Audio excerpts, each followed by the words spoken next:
In 2009, a complaint was lodged with the Metropolitan Police in London.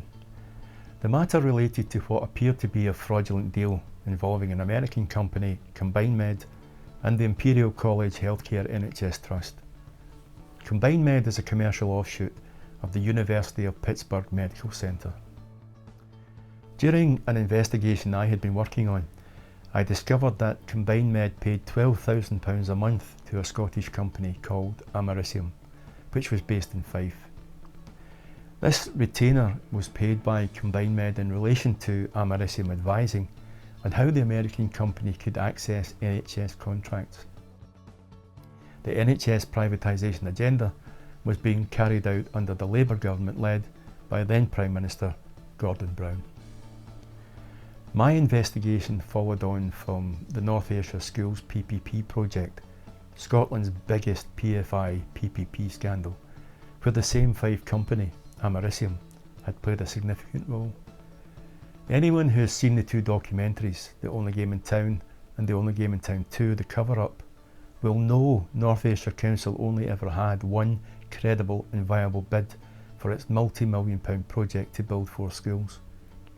A second bid, which allowed the council to claim it had genuine competition for its contract, came from a company called Comprehensive Estate Services, CES. This company was, at the time, newly formed, had no office, no accounts, and no experience in building or maintaining schools.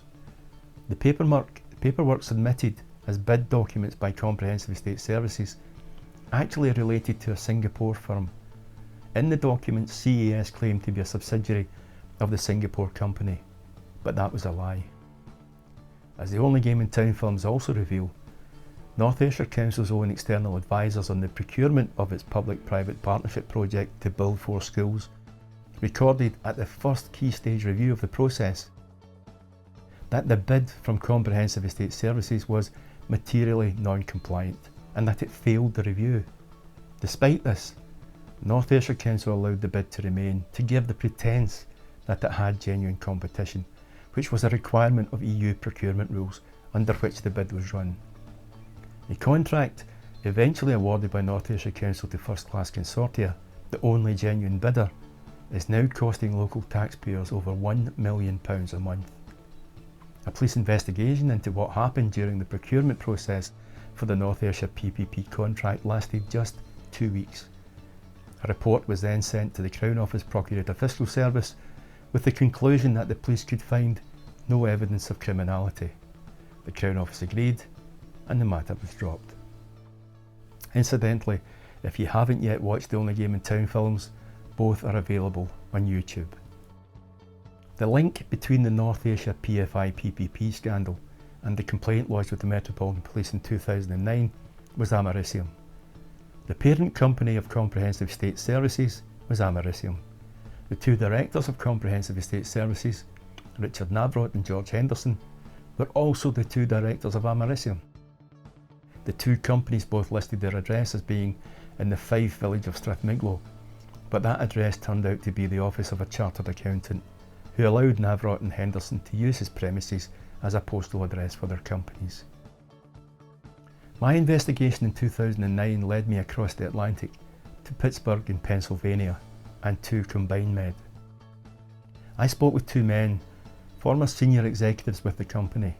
They told me in detail how Americium was able to rig an NHS procurement so that CombinedMed would win the lucrative contract. Both men had been involved in the deal from the CombinedMed side, but stressed that the American company had simply gone along with Americium's plan. The men stated that CombinedMed always planned to deliver on their side of the deal.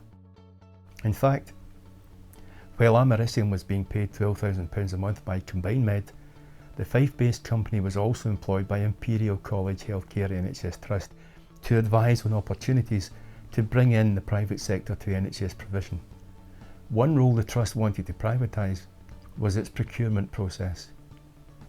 The 2 former CombinedMed executives explained that they were approached by Richard Navroth of Americium, who put to them a plan he had concocted. His suggestion was that CombinedMed should actually write the tender specifications for the privatisation of the Healthcare Trust procurement process.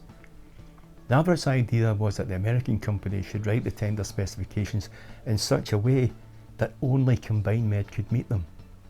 Americium would then present the tender specifications to Imperial College Healthcare Trust as if they had been produced by the Scottish company. They would then sit back and wait for the bid from Combined Med, which would perfectly meet the spec. Navrot's business partner, George Henderson, sat on the NHS Trust Committee that would award the contract. As previously stated, the former Combined Med executive stressed the American company always intended to deliver a state-of-the-art procurement system as its part of the deal. However, the two men also knew that if they went through with the rigged plan put in place by Americium, they would be breaking US and UK laws. So, before the contract was awarded, the two executives wrote a memo to their bosses stating they and the company were laying themselves open to prosecution. On receipt of the memo, the Combined Med bosses fired the two men. When I spoke with one of the former Combined Med executives, he told me how in the very early stages of the process with Americium, he arrived in London and was picked up from Heathrow Airport by Richard Navrot.